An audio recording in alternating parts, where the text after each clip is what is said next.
விட்டா அந்த சைட்ல அப்படி ஜூஸ் வருமோ அந்த மாதிரி பகவான் புழிஞ்சதுல அவர்கள் வாயிலிருந்து முதல் திருவந்தாதி, இரண்டாம் திருவந்தாதி, மூன்றாம் திருவந்தாதி வந்தது. ஆனா இந்த ஒரு சுகர் கேன் ஜூஸ் வந்து உடம்பு டயபெட்டிஸ் இருக்கிறவங்க கூட குடிக்கலாம் இல்லையா? ஏன்னா இது வந்து சம்சார தாகத்தை போர்க்கக்கூடியது இல்லையா? அந்த முதல் திருவந்தாதி, இரண்டாம் திருவந்தாதி, மூன்றாம் திருவந்தாதியில. ஆனா இந்த ஒரு சுகர் கேன் அந்த ஒரு கரும்பு சாறு வந்து தேன் கலந்தா போல இருக்கான். ஏன் எப்படி இங்க தேன் வந்துச்சு அப்படின்னா, ஏன்னா அங்க திருவிக்கிரம பெருமாளுடைய கால் பாதம் பட்ட இடம் இல்லையா? அந்த கால் பாதத்திலிருந்து வந்த அந்த தேன் வந்து அந்த கரும்பு சாறுல பட்டதுனால கருப்பஞ்சாறு அப்படி இனிக்கிறான் அந்த இடம். அப்படிதான் முதல் திருவந்தாதியே அவதரிச்சது. இது வேதாந்த தேசிகன் காலத்துல அவர் எழுதின பாட்டு. இன்னமும் வந்து பாத்தீங்கன்னா அந்த திருக்கோவிலூர் கஷேத்திரத்துக்கு போனீங்கன்னா இன்னமும் அங்க கரும்பு சுகர் கேன் இண்டஸ்ட்ரி இன்னமும் அந்த இடத்துல நிறைய இருக்கு இல்லையா? இது வந்து முண்டேன் அஸ்ட்ராலஜி படி பாத்தீங்கன்னா ஒரு இடத்துல வந்து ஒரு வைபவம் அதிகமா இருந்தா அது காலந்தோறும் யுகந்தோறும் அந்த இடத்துல வரும். ஃபார் எக்ஸாம்பிள் இப்ப நம்ம இங்க உட்காந்து இருக்கோம், இங்க எழுதிட்டு பாருங்க, அதாவது may there be study and teaching of Vedas and Vedantas ஹியர்னு. ஸோ எப்பவுமே வந்து ஒரு பூமி அப்படின்னா அந்த பூமியில வந்து புண்ணிய கர்மா ஒரு காலத்துக்கு அப்புறம் பண்ண பண்ண பண்ண பண்ண பண்ண அந்த இடம் தான் ஒரு கோவிலா உருவாகும். அந்த மாதிரி அந்த திருக்கோவில் ஒரு இடமே நீங்க வந்து பாத்தீங்கன்னா நிறைய நம்பர் ஆஃப் சுகர் கேன் இருக்கும். அதே மாதிரி நியூமராலஜி படி நீங்க யாரும் நியூமராலஜி படிக்கிறீங்கன்னு தெரியல, நியூமராலஜி படி பாத்தீங்கன்னா அந்த 3ன்றது குருவை குறிக்கும் இல்லையா? திருக்கோவிலூர்ல 3 ஆழ்வார்கள் வராங்க, பாடின பாசுரம் 300, அங்கேயும் ஒரு 3 வருது. இப்ப இந்த திருக்கோவிலூர் கஷேத்திரம் தமிழகத்திலே 3வது ஹையஸ்ட் கோபுரம். இந்த திருக்கோவிலூர் கஷேத்திரத்தோட ஹைட்டை நீங்க மெஷர் பண்ணீங்கன்னா கோபுரம் 192 ஃபீட். இதை எல்லாத்தையும் கூட்டினீங்கன்னா அங்கேயும் 3 வரும் இல்லையா? குரு பகவான் வந்து சுவையில இனிப்பை குறிப்பாரு, அந்த இடத்துல சுகர் கேன்ன்றது இனிப்பை தான் குறிக்கும். ஸோ நீங்க எப்படி நியூமராலஜி படி போனாலும் சரி, முண்டேன் அஸ்ட்ராலஜி படி போனாலும் சரி, அந்த திருக்கோவிலூர் கஷேத்திரம் அவ்வளோ ஒரு இனிமையானது, அழகானது. ஸோ இப்போ முதல் பாசுரம் வந்து நம்ம பார்ப்போம். வையம் தகரியா வார்க்கடலே நெய்யாக, வெய்ய கதிரோம் விளக்காக, செய்ய சுடராழியான் அடிக்கே சூட்டினேன், சொல்மாலை இடராழி நீங்குகவே என்று அப்படின்னு ஆழ்வார் முதல் பாசனம் பாடுறாரு. இப்ப இதெல்லாம் யாருக்கு அவர் பண்றாரு அப்படின்னா சுடராழியான். இப்போ நம்ம வந்து பகவான் ஏன் வந்து அவர் அவ்வளவு பெரிய விளக்கு ஏத்தினாருன்னு நம்ம பார்த்தோம்.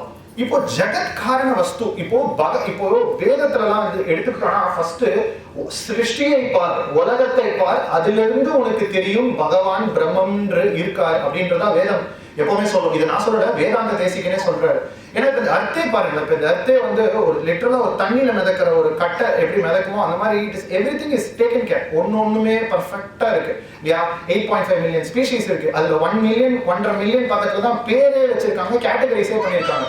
இன்னும் 7 மில்லியன் லைஃப் ஸ்பீஷீஸ்க்கு பேரே வைக்கல. ஏன்னா அந்த மாதிரி ஆழ் கடலுக்குள்ளலாம் போயிட்டு அந்த லைஃப் ஸ்பீஷீஸ் எல்லாம் என்ன கூட முடியாது. அப்படி இந்த உலக சிருஷ்டியே வந்து பாத்தீங்கன்னா அவ்வளவு பர்ஃபெக்டா டேக்கன் கேரா இருக்கு. இது அர்த்தாகட்டும், சூரியன் எடுத்துக்கோங்க, சூரியன் 150 கிலோமீட்டர் மைல்ஸ்ல இருக்கு இல்லையா? மில்லியன் மைல்ஸ்ல 150 மில்லியன் கிலோமீட்டர் மைல்ஸ்ல இருக்கு. ஆனா இங்க ஒரு செடி ஒண்ணு உற்பத்தி ஆகணும், அந்த செடி நல்லா இருக்கணும்னா அந்த சூரியன் உதிக்கணும் இல்லையா? எப்பேற்பட்ட ஒரு பிரம்மாண்டத்தை பகவான் படைச்சிருக்காரு. அப்ப இப்பேற்பட்ட ஒரு ஜகத்துக்கு உருவம் இருக்கணும் என்றால் அந்த ஜகத்துக்கு காரணமான வஸ்துவுக்கும் உருவம் இருக்கணும் இல்லையா?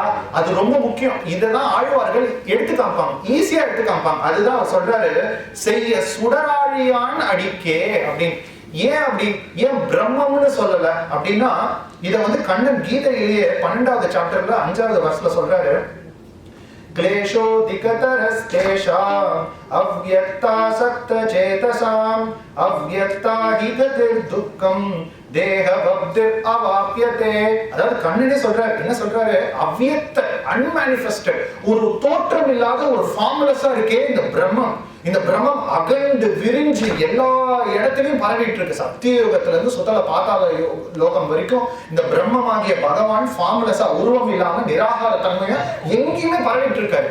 அப்படி அவர் பரவி இருந்தாலும் நம்மளால அந்த பிரம்மத்தை தியானமே பண்ண முடியாது. ஏன் தியானம் பண்ண முடியாதுன்னா, இது நம்ம பூர்வாச்சாரியர்கள் 2 எக்ஸாம்பிள் கொடுப்பாங்க ரொம்ப அழகா.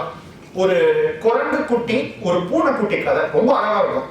ஒரு குரங்கு குட்டி தன்னோட அம்மாவை ப்ராப்பரா அதை வயிற்றுல பிடிச்சு தொங்கிட்டு இருந்தாதான் தன்னோட அம்மா ஒரு மரத்து கிளையில இருந்து இன்னொரு மரத்து கிளைக்கு தாவும் போது கீழே விழாம இருக்கும்.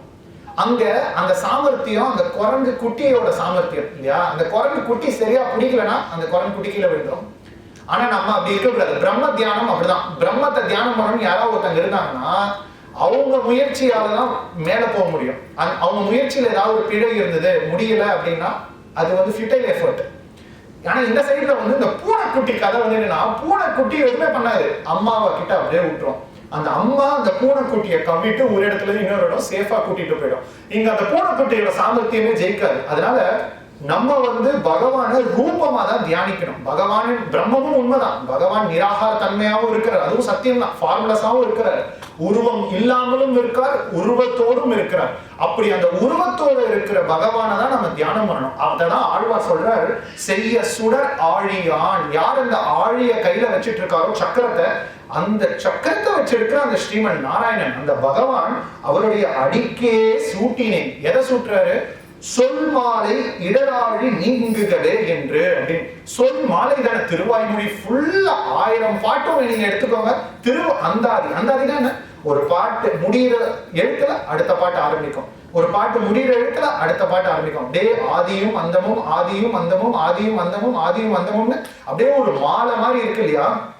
சோ இந்த மாதிரி ஒரு சொல் மாலை, இதே மாதிரிதான் முதல் திருவந்தாதியும் எல்லாமே ஒரு மாலை மாதிரி இருக்கும். இந்த பாட்டு ஒண்ணு முடியும், அடுத்த பாட்டு அதுலதான் ஆரம்பிக்கும். சோ இப்படி ஒரு மாலை மாதிரி இருக்கிற ஒரு மாலையை நான் உனக்கு கொடுக்கிறேன் பகவானே அப்படின்னு ஆழ்வார் பாடுறார். இடராழி நீங்குகளே என்று. சம்சாரத்துல நம்ம மாட்டிக்கொண்டு எவ்வளவு துன்பத்துல இருக்கிறோம். ஏன் துன்பம்னா பகவத் விஷயத்தை அனுபவிக்கிறதுக்கு துன்பம் இல்லையா?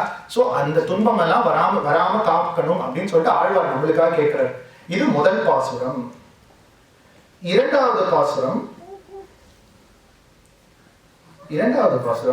என்று கடல் கடைந்தது, எவ்வுலகம் நீரேற்றது, ஒன்றும் அதனை உணரேன் நான், அன்று அது அடைத்து உடைத்து கண்படுத்த ஆழி, இது நீ படைத்து இடந்து உண்டு உமிழ்ந்த பார். ரொம்ப அற்புதமான ஒரு பாட்டு. இரண்டாவது பாசுரம், என்று கடல் கடைந்தது. இப்போ நம்ம யாராவது ஒருத்தங்களை பார்த்தோம்னா, நல்ல ஜிம்முக்கு போயிட்டு வராங்க கிட்ட, எப்படிப்பா உடம்பு இப்படி ஜிம் எப்படி போயிட்டு எவ்வளவு ஃபிட்டா இருக்கு அப்படின்னு நம்ம கேட்போம் இல்லையா? இதே ஒரு நல்ல ஒரு சினிமா ஆக்டரை பார்த்தா, எப்படி சார் அந்த படத்துல இப்படி எல்லாம் நடிச்சீங்க அப்படின்னு கேட்போம். சோ ஒரு துறையில யார் யார் வல்லுநர்களோ அவங்க கிட்ட கேட்போம், இது எப்படி நீ பண்ண, இது எப்படி பண்ண அப்படின்னு கேட்போம் இல்லையா? அந்த மாதிரி ஆழ்வார் பகவானை பார்த்துட்டாரு இல்லையா, பிரத்யட்சமா பார்த்துட்டாரு அந்த திருக்கோவில் திவ்யேஸ்வரத்துல. அவர் கேட்கறது பாருங்க, என்று கடல் கடைந்தது, எப்படி நீ ஒரு கூர்ம அவதாரத்துல அப்பேற்பட்ட பார்க்கடலை நீ கடைஞ்சப்பா அப்படின்னு அவருக்கு தெரியாத நானும் கேட்பாங்க. ஏன்னா என்னைக்குமே ஒரு முருகர் சுவாமிகள் எப்பவுமே சொல்வாரு, என்னைக்குமே வீட்டுல ஒருத்தவங்க பாகவதர் வந்தாங்கன்னா 5 நிமிஷமாவது பகவத் விஷயத்த நம்ம கேட்கணும், பகவான் அனுபவத்தை கொஞ்சம் ஷேர் பண்ணுங்க அப்படின்னு எப்பவுமே இது நம்மளுக்கு ரொம்ப தெரிஞ்சுக்கணும். அந்த மாதிரி பகவானை நம்ம பார்த்தோம்னா ஃபர்ஸ்ட் கேட்க வேண்டியது, என்று கடல் கடைந்தது, எவ்வுலகம் நீரேற்றது அப்படின்னு. அடுத்து கூர்ம அவதாரத்துல முடிச்சுட்டு உடனே எங்க போறாரு? வாமன அவதாரத்துக்கு.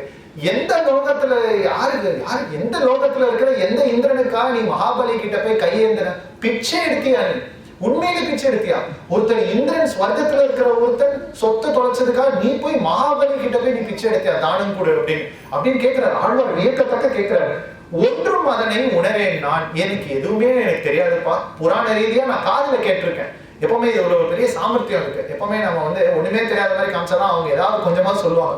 எனக்கு எல்லாம் தெரியும் அப்படின்னா எனக்கு எல்லாம் தெரியுமே விட்டுட்டு போடுவாங்க. அதனால பகவான்கிட்ட அவர் கேட்கிறாரு, ஒன்றும் அதனை உணரேன் நான், எனக்கு ஒண்ணுமே தெரியாது, நான் வெறும் காதால கேட்டிருக்கேன் அப்படின்ற அந்த 2 அவதாரம் நான் பார்த்து அடுத்து ரொம்ப அழகா இருக்கும்.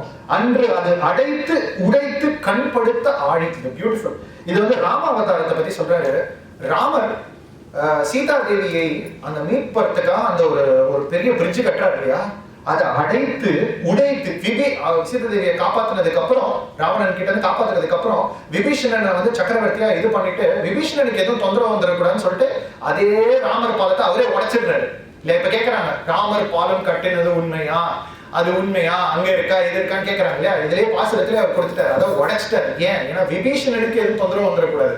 அதனால அந்த பாலத்தை போட்டவரும் அவர் தான், விபீஷணனை கிங் ஆக்குனதுக்கு அப்புறம் அந்த பாலத்தை உடைக்கிறவரும் அவர் தான். அடைத்து உடைத்து கண்படுத்த ஆழி.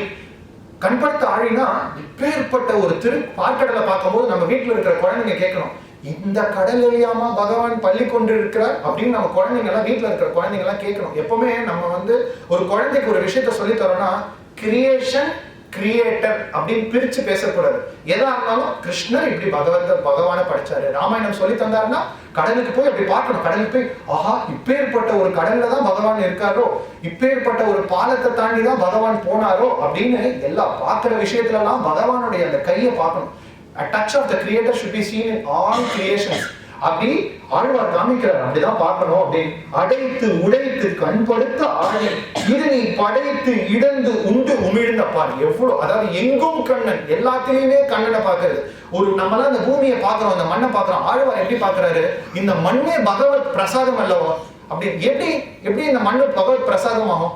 ஏன்னா வராக ரூபத்துல பகவான் அந்த அப்படியே அந்த பல்லுல அப்படியே தூக்கி அந்த அத்தையை லிஃப்ட் பண்றாரு இல்லையா, அப்போ அது பகவத் பிரசாதம் ஆயிடுச்சு. கண்ணனா ஆயன்ல இருக்கும்போது அவர் அந்த மண்ணு முழுங்கிடுறாரு இல்லையா, மண்ணு அவர் வாயில பட்டனால இந்த மண்ணு பகவத் பிரசாதம் ஆயிடுச்சு. மகா பிரளய காலத்துல தண்ணியால உலகமே ஃபுல்லா தண்ணியால அழியும் போது அவர் அந்த மண்ணு எல்லாத்தையும் முழுங்கிடுறாரு இல்லையா, தன்னோட வாய்ப்புல போட்டதுனால, அதனால மண்ணு பிரசாதம் ஆச்சு. அதனால எங்கும் எதிலும் கண்ணனை பார்க்கிறாரு ஆழ்வார். இது 2வது பாசுரம். 3வது பாசுரம். பாரளவும் ஓரடி வைத்து ஓரடியும் பாரொடுத்த நீரளவும் செல்ல நிமிர்ந்தது சூருருவில் பேயளவு கண்ட பெருமான் அருகிலே நீ அளவு கண்ட நெறி. அதாவது முதல் 2 லைன்ஸ் வந்து வாமன அவதாரம் திருவிக்கிரமாவதாரம் பத்தி பேசுது. அந்த திருவிக்கிரமாவதாரம் பத்தி பேசின உடனே அவர் எங்க போறாரு, கிருஷ்ண சரித்திரத்துக்கு போறாரு. பேயளவு கண்ட பெருமான் அருகிலே நீ அளவு கண்ட நெறி. அதாவது பூதனையோட கதையை சொல்றாரு. பூதனை வந்து சூருருவில் வரா, ஒரு தேவர் ஒரு பெண் மாதிரி வரா. ஏன் அவ ராட்சசி மாதிரி வரலன்னா, அது வந்து ஆயப்பாடி இல்லையா, அங்க எல்லாம் மத்த வச்சு அடிச்சு காலி பண்ணிடுவாங்க கிருஷ்ணருக்கு ஏதாவது ஒரு பிரச்சனைனா. அதனால ஆகாஷ